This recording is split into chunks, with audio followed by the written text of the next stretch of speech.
नमस्कार प्यारे बच्चों, कैसे हैं आप सभी। मैं आशा करता हूं कि आप लोग बहुत अच्छे होंगे, स्वस्थ होंगे और सभी बच्चे की पढ़ाई भी बहुत ही अच्छी चल रही होगी। तो बच्चों, आज के क्लास में हम लेके आए हैं आपके लिए क्लास 12th हिंदी का top 100 most important objective question. और बच्चों, ये सारे प्रश्न आपके बोर्ड एग्जाम के पॉइंट ऑफ व्यू से बहुत ज्यादा इम्पोर्टेंट है। तो आज के क्लास को सभी बच्चे ध्यान से देखिएगा और सभी प्रश्नों को अच्छे से याद भी करते चलिएगा।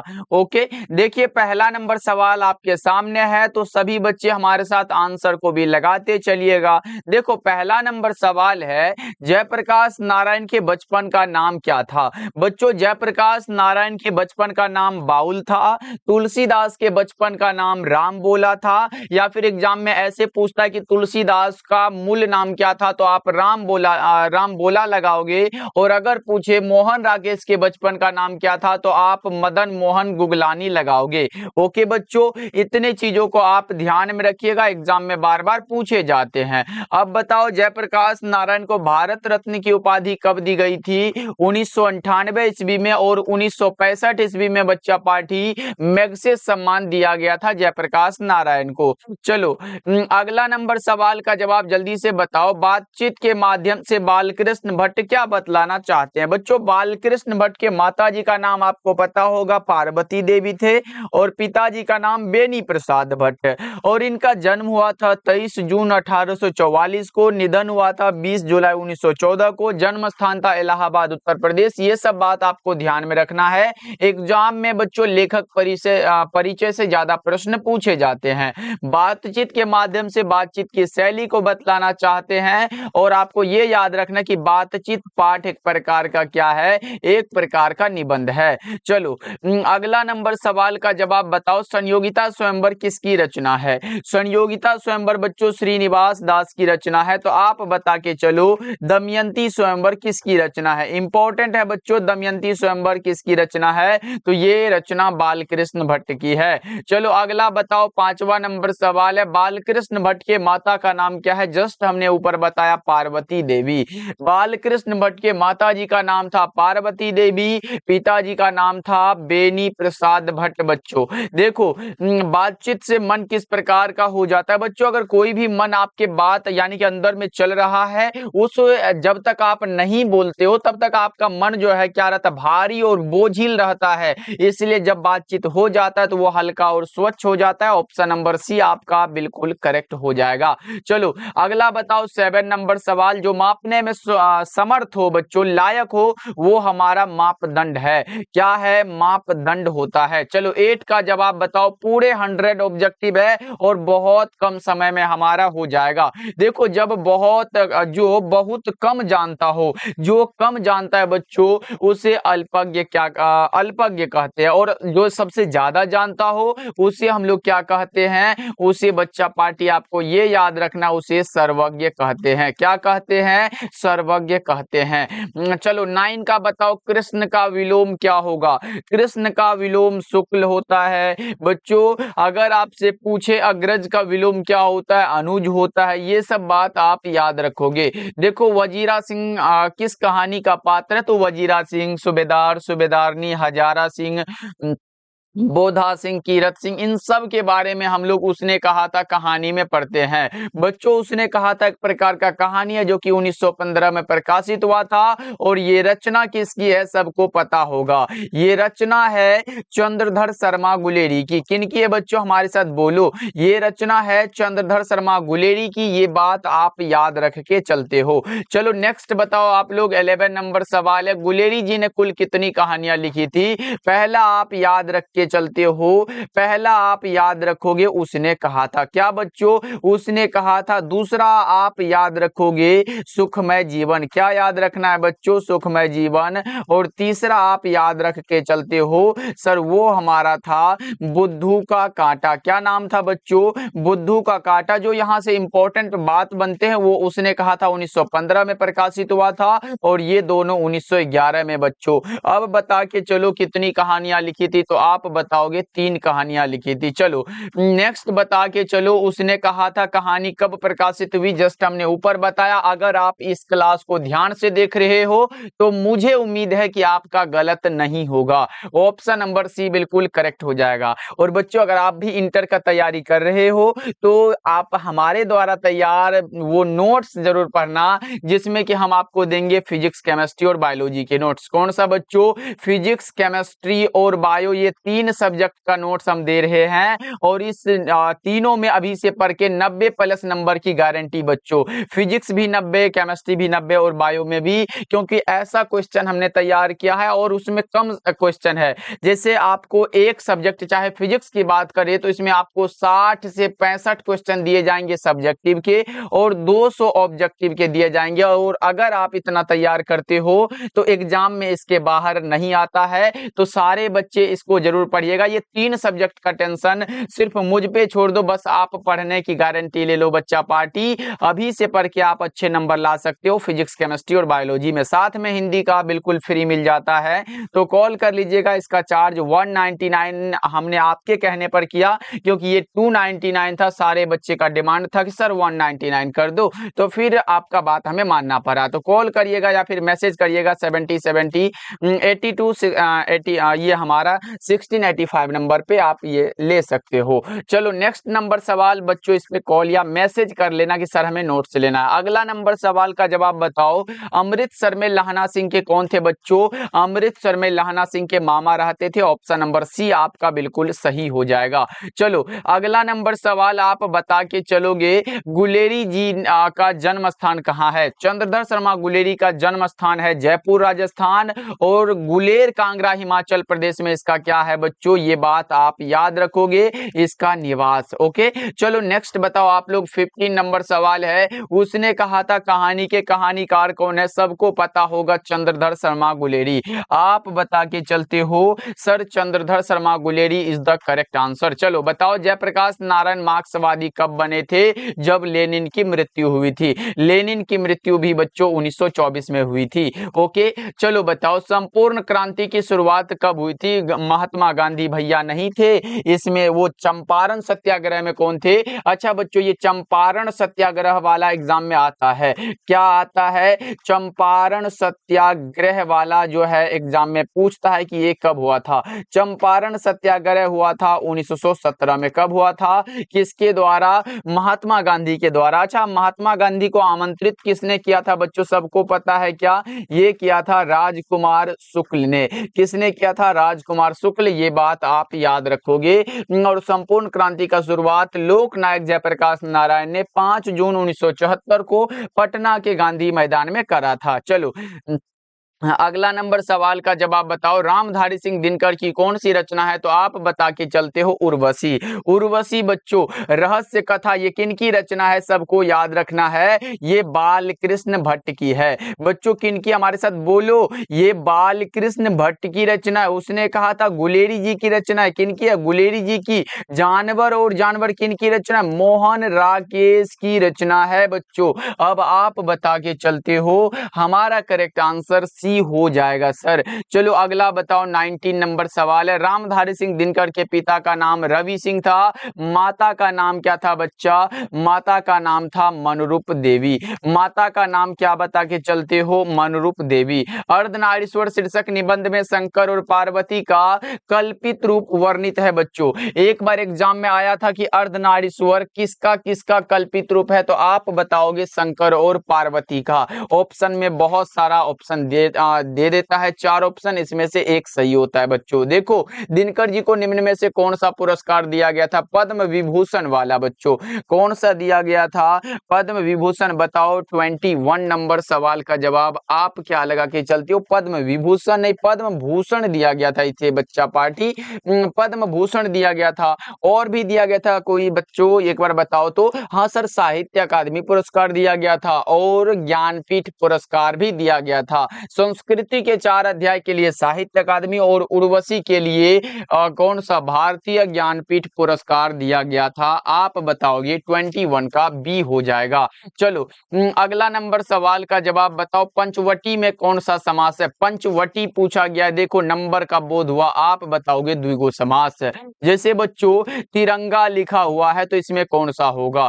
तिरंगा रहे या फिर आपके सामने हो सकता है चौराहा, आपके सामने हो सकता है नवरत्न, क्या बच्चों नवरत्न हो सकता है। और इस प्रकार का प्रश्न अगर आए तो आप लगा के चलोगे द्विगु समास होता है। प्रतिदिन में कौन सा समास है? आपके सामने आएगा यथा, आपके सामने आएगा प्रति, आपके सामने आएगा बे और आपके सामने आएगा भर, तो आप बताओगे अव्ययी भाव समास। यथा से यथाशक्ति, यथा संभव, प्रति से प्रतिदिन हो गया, बे से बेरहम हो गया, भर से भरपेट हो गया, अगर ये सब आ रहा है बेईमान हो गया, ये सब क्या है? ये सब अव्ययी भाव समास है। बताओ कायर में कौन सा समास है? कायर का विलोम पूछा गया, सॉरी बताओ कायर का विलोम क्या हो जाएगा? कायर हो तो बहादुर बच्चों, ऑप्शन नंबर कौन सा? ए हो जाएगा। 24 का ऑप्शन ए लगा के चलोगे। गैंग्रीन इनमें से किससे संबंध है बच्चों? बीमारी है एक प्रकार का, और गैंग्रीन नामक बीमारी का उल्लेख हम लोग रोज चैप्टर में पढ़ते हैं। रोज में बच्चों, रोज एक प्रकार का क्या है? रोज एक प्रकार का कहानी है, और ये किनकी रचना है? ये रचना अज्ञेय साहब की है। चलो अगला नंबर सवाल बताओ, अज्ञेय का जन्म हुआ था 7 मार्च 1911 को। बच्चों आपको ये पता है क्या अज्ञेय का पूरा नाम क्या है? अज्ञेय का पूरा नाम है सच्चिदानंद हीरानंद वात्स्यायन। अज्ञेय माता जी का नाम वयंती देवी, पिता का नाम है डॉक्टर हीरानंद शास्त्री। ओके बच्चा पार्टी, ये बात आप ध्यान में रखना, एग्जाम में पूछता है। बताओ रोज कहानी के लेखक कौन है? जस्ट हमने ऊपर बताया अज्ञेय जी है। कौन है बच्चों? अज्ञेय जी हैं। बताओ पंजाब की भाषा तथा लिपि की समस्या किस लेखक की रचना है? पंजाब की भाषा तथा लिपि की समस्या भगत सिंह की रचना है। आपने पढ़ा है ना एक लेख और एक पत्र। चलो बताओ एक लेख और एक पत्र शीर्षक पाठ क्या है? एक प्रकार का ऐतिहासिक पत्र है। एक लेख और एक पत्र एक प्रकार का ऐतिहासिक पत्र है। लिखा गया है किनके द्वारा बच्चा? लिखा गया है भगत सिंह के द्वारा। किनके द्वारा लिखा गया है? भगत सिंह के द्वारा बच्चों। बताओ 30 नंबर सवाल है, भगत सिंह ने कैसी मृत्यु को सुंदर कहा है? ये होता है कौन सा? देश की सेवा के बदले दी गई फांसी को बच्चों। बताओ 31 नंबर सवाल है, गंडक नदी का जल सदियों से क्या रहा है? गंडक नदी का जल बच्चों सदियों से क्या रहा है? चंचल रहा है। ऑप्शन बी करेक्ट है। चलो 32 का बताओ जल्दी से, जगदीश चंद्र माथुर मूलतः क्या थे? निबंधकार थे। आपने बच्चों पढ़ा होगा ओ सदानिरा, एक प्रकार का निबंध था। निबंधकार का नाम बता के चलते हो जगदीश चंद्र माथुर। ये हमने ऊपर में बताया था। गांधी जी चंपारण में कब आए थे बच्चों? अप्रैल 1917 में। कब आए थे? अप्रैल 1917 में। ऑप्शन नंबर कौन सा हो जाएगा? ऑप्शन नंबर डी आपका बिल्कुल सही बता के चलोगे। क्या बता के चलोगे बच्चों? ऑप्शन नंबर डी आपका सही है।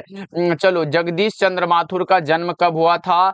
कौन सा हो जाएगा? जगदीश चंद्र माथुर का 16 जुलाई 1917 को इनका जन्म हुआ था। कब हुआ था? 16 जुलाई 1917 को। बताओ अंधे की लकड़ी, देखो व्याकरण का सवाल है और बताओ मुहावरा वाला बात है। अंधे की लकड़ी मतलब एकमात्र सहारा बच्चों। क्या होगा? एकमात्र सहारा। घुटने टेकना, देखो अगर घुटने टेकना मतलब क्या है? किसी भी चीज की तैयारी कर रहे हो, कोई काम कर रहे हो, उसमें हार मान लेना, वही घुटने टेकना है, मतलब हार मान लेना। Option C. अभी पढ़ाई कर रहे हो तो हार नहीं मानना है। बताओ साकार का विलोम क्या होगा? निराकार। साकार का बच्चा पार्टी निराकार एग्जाम में आया है। बताओ मोहन राकेश किस आंदोलन से आंदोलन के प्रमुख हस्ताक्षर थे? नई कहानी आंदोलन के। मोहन राकेश बच्चों इसका नाम हमने बताया था मदन मोहन गुगलानी। सिपाही की माँ एकांकी में बच्चों कुंती कौन है? कुंती कौन थी? पड़ोसिन थी बच्चों। कुंती के बारे में जानते हो कि नहीं बच्चों? मानक मेंढक और मुन्नी ये सबको जानते हो ना। सिपाही की माँ एक प्रकार का एकांकी है और इसमें कुंती परोसिन थी।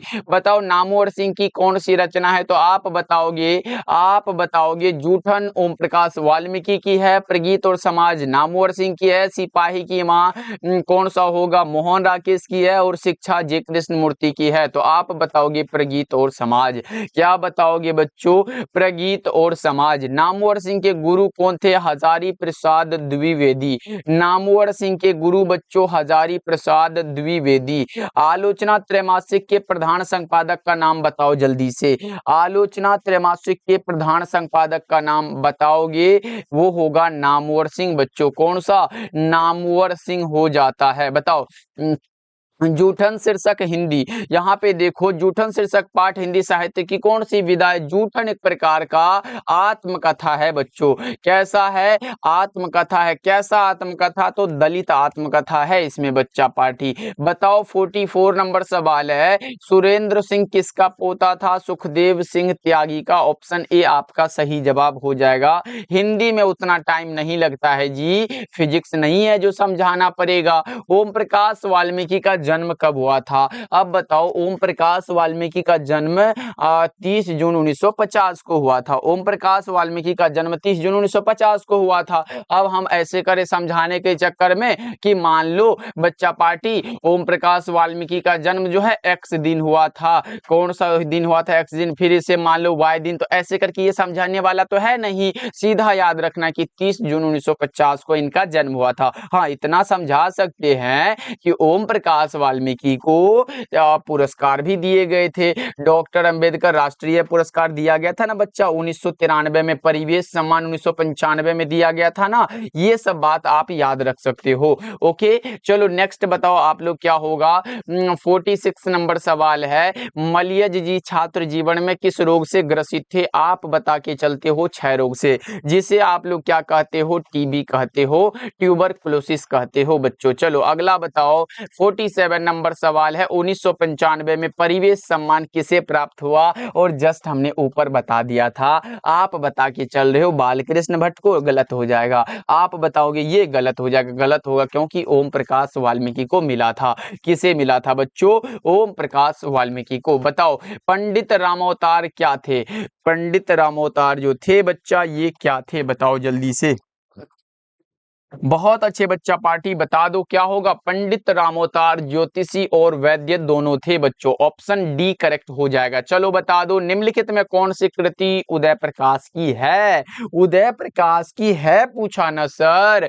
आप बताओगे जूठन तो ओम प्रकाश वाल्मीकि की है, हंसते हुए मेरा अकेलापन मलियज जी की है, तिरीच उदय प्रकाश की है जो कि सही है। नामवर सिंह की कौन सी है? नामवर सिंह ऐसे कैसे नाम आ गया इसमें? तो नामवर सिंह इसमें कहां से आ गया सर? हाँ, यहाँ ये लिख सकता था कि नामवर सिंह का कौन सा था? प्रगीत और समाज लिख सकता था यहाँ पे। चलो आगे बढ़ते हैं। 50 बता दो तिरीच को कैसी कहानी माना जाता है? इसे माना जाता है जादुई यथार्थ की कहानी। ऑप्शन सी करेक्ट है। चलो अगला बता दो लिडबेटर की नजर में जे कृष्णमूर्ति क्या थे? देश शिक्षक नहीं विश्व शिक्षक थे। ऑप्शन सी करेक्ट हो जाएगा। चलो अगला बता के चलो जे कृष्णमूर्ति की इनमें कौन सी रचना है? रोज अज्ञे जी की रचना है, संपूर्ण क्रांति जयप्रकाश नारायण की रचना है, बातचीत बालकृष्ण भट्ट की है, और शिक्षा हो जाएगा जे कृष्णमूर्ति। यानी कि आपका सही आंसर ऑप्शन डी हो जाएगा।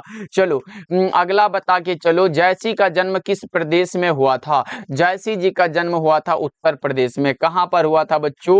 उत्तर प्रदेश में हुआ था। मलिक मोहम्मद जयसी कैसे कवि थे?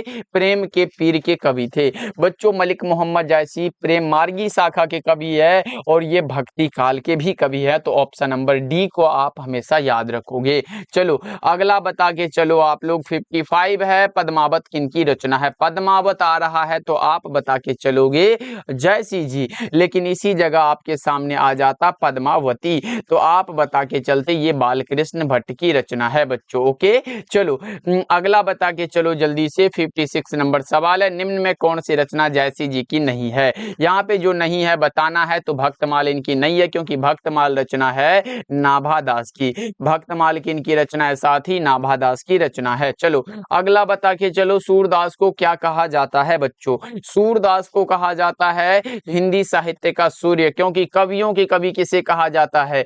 कवियों के कवि सर किसे कहा जाता है? आप बता के चलोगे, शमशेर बहादुर सिंह को कहा जाता है। उसके बाद आप समन्वयवादी कवि कहते हो तुलसीदास को। किसको कहते हो बच्चा? तुलसीदास को कहते हो। प्रेम के पीर के कवि आप मलिक मोहम्मद जैसी जी को कहते हो। ओके, चलो अगला बता के चलो क्या होगा।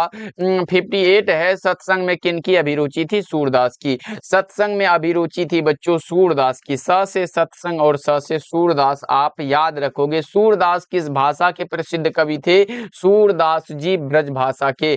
मलिक मोहम्मद जैसी अवधि हो जाएगा। खरी बोली के कौन थे बच्चों? खरी बोली के थे जयशंकर प्रसाद। मैथिली वाला तो विद्यापति हो जाता है। चलो हाँ, अगला नंबर सवाल बताओ। प्रस्तुत प्रथम पद में कृष्ण को किसकी सूचना दी जाती है? किसके प्रस्तुत प्रथम पद में बच्चों? सूरदास के। और सूरदास जी ने जो लिखा है वो पद जो है वो सूरदास की है। और इसमें कृष्ण को किसकी सूचना दी जाती है? भोर होने की।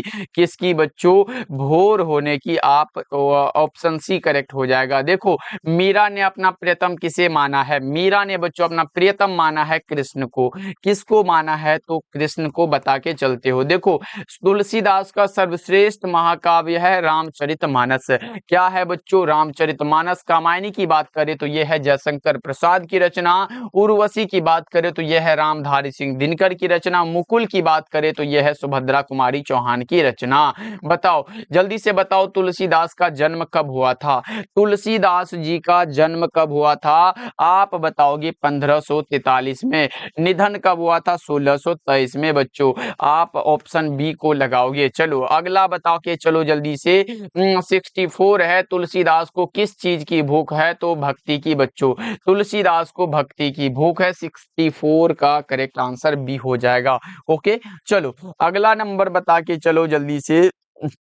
क्या हो जाएगा? काशी में कितने वर्ष रहकर तुलसीदास विद्या अध्ययन किए थे? तो आप बताओगे 15 वर्षों तक। कितने वर्षों तक बच्चा पार्टी?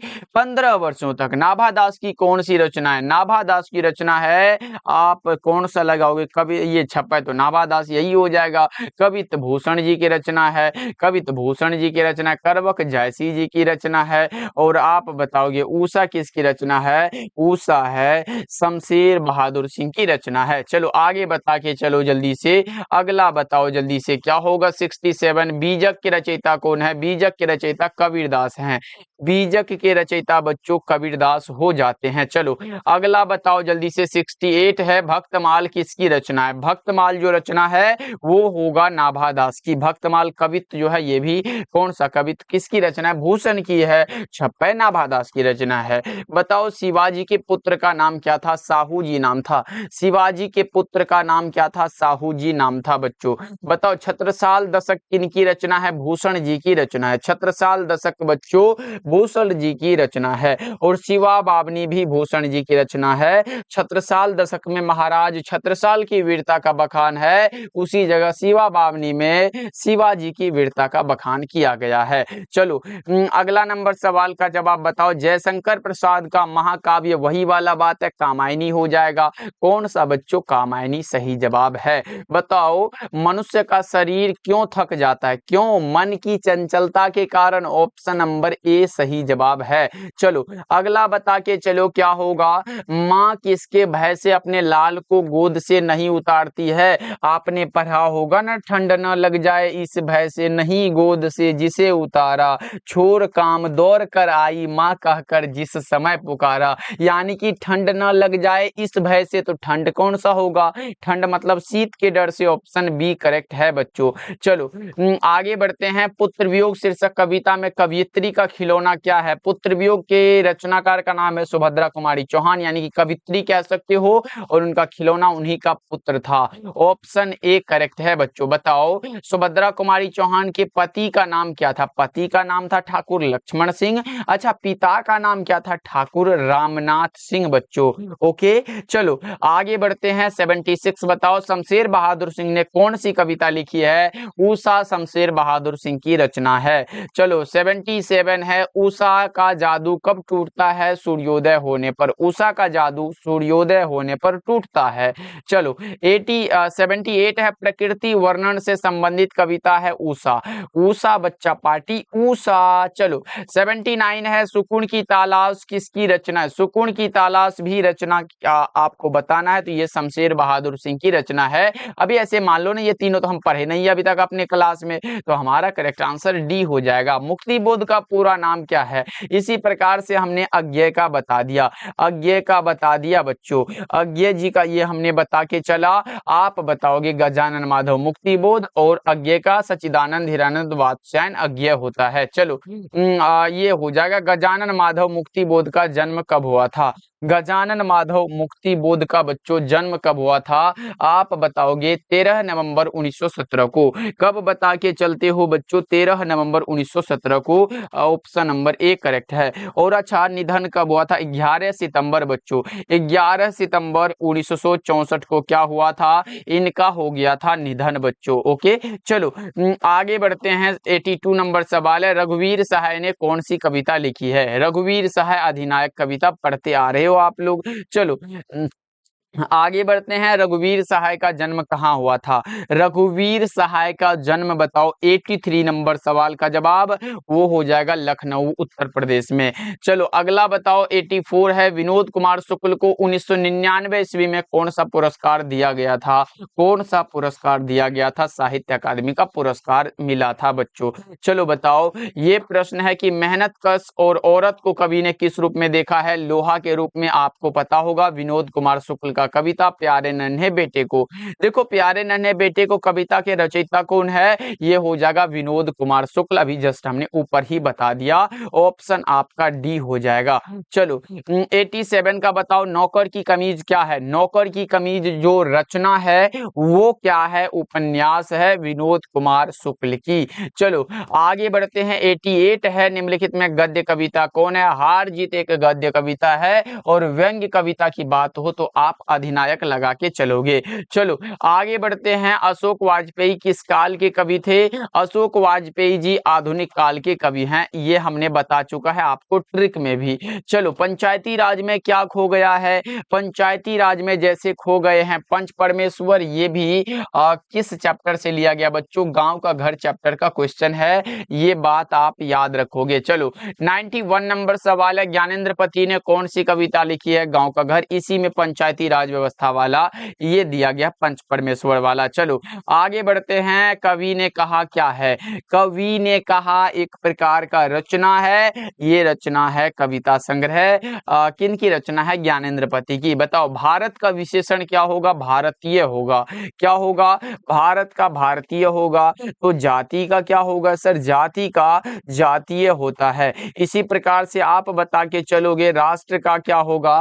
राष्ट्र का हमारा कौन सा होता है? राष्ट्रीय हो जाता है। राष्ट्र का कौन सा? राष्ट्रीय हो जाता है। और आपका भारत का भारतीय, ये बात सही है। चलो अगला नंबर सवाल का जवाब बताओ। बेईमान में कौन सा उपसर्ग है? बताओ जल्दी से। बे प्लस ईमान, यहाँ पे आप बे प्लस ईमान करते हो तो बेईमान है, और बे क्या हो जाएगा? इसमें हो जाएगा उपसर्ग। ऑप्शन नंबर बी आपका सही हो जाएगा। चलो अगला बताओ, भरपेट में कौन सा उपसर्ग है? यहाँ पे भर और पेट, यानी कि भर क्या होगा? इसका उपसर्ग होगा। और लास्ट में क्या लगता है? लास्ट में कौन सा लगता है बच्चों? प्रत्यय वाला बात आए तो लास्ट में होता है। चलो अगला बता के चलो। 96 नंबर सवाल है, पढ़ाई। लो प्रत्यय वाला क्वेश्चन है, पढ़ प्लस आई, यानी कि आई क्या हो जाएगा? इसका प्रत्यय हो जाएगा। ओके चलो अगला बताओ। हताहत शब्द का संधि विच्छेद आपको बताना है, ये भी आसान सा सवाल है। हत जोर आहत होता है, क्या होगा? ये हत जो होगा ये एक शब्द बना लो। आहत क्या होगा इसका? आहत इसका प्रत्यय हो जाएगा, यानी कि हत प्लस आहत, मतलब देख लो कौन सा? हत जोर आहत। ऑप्शन बी आपका सही है। आपसे संधि विच्छेद पूछा है, आसान था। चलो अगला बता के चलो। 98 नंबर सवाल है, कवि श्रेष्ठ शब्द कौन सा समास है? देखो कवियों में श्रेष्ठ, कवि श्रेष्ठ हो गया, और आप कौन सा लगाओगे? तत्पुरुष समास, क्योंकि अगर थोड़ा सा भी कारक चिन्ह लगा हुआ है तो आप लगा के चलोगे तत्पुरुष समास होता है। जैसे आपको हम बताए काम चोर, क्या बताए, काम चोर अगर आप लिखते हो तो ये क्या होगा, काम से चोर होता है। क्या, काम से चोर, तो अगर कारक चिन्ह लगा तो ये हमारा कौन सा समास हो जाएगा, ये हो जाएगा कौन सा, तत्पुरुष समास हो जाएगा। इसी प्रकार से आप कौन सा, रसोई घर लिख सकते हो। कौन सा होगा इसमें, रसोई घर वाला बात हो तो रसोई का घर, तो का इसमें लगाना, तो ये तत्पुरुष समास का उदाहरण हो जाएगा। चलो अगला नंबर सवाल का जवाब बताओ। 99 नंबर सवाल है, शिव का पर्यायवाची शब्द क्या है। एक बार पूछा था कि शिव का विशेषण बताओ, आप लोग शिव का विशेषण पूछा था, और एक बार क्या पूछा था, पहले आप विशेषण बता दो। तो शिव का विशेषण हमारा क्या होता है, शैव होता है। और शिव का पर्यायवाची मतलब समान अर्थ पूछा है तो आप रुद्र भी लगा सकते हो, और रुद्र ही आपका सही जवाब है। क्या लगाओगे, रुद्र ही सही जवाब है। ओके, ये शिव का विशेषण आप लगा के चलोगे, शैव होता है। चलो अगला बताओ 100 नंबर सवाल, और आज के क्लास का लास्ट सवाल है, खिल्ली उड़ाना मुहावरे का अर्थ क्या होता है। खिल्ली उड़ाना मतलब व्यंग्य करना। ये 100 का ऑप्शन नंबर ए करेक्ट हो जाएगा। ओके बच्चों, चलो क्लास कैसा लगा सभी बच्चे कमेंट करके बताइएगा, और मुझे उम्मीद है कि सारे बच्चे को पसंद आया होगा। एक बार क्लास को सभी बच्चे लाइक भी कर लीजिएगा, जिससे कि क्लास में पढ़ाने में और भी मजा आ जाता है हमें अगला क्लास लाने के लिए।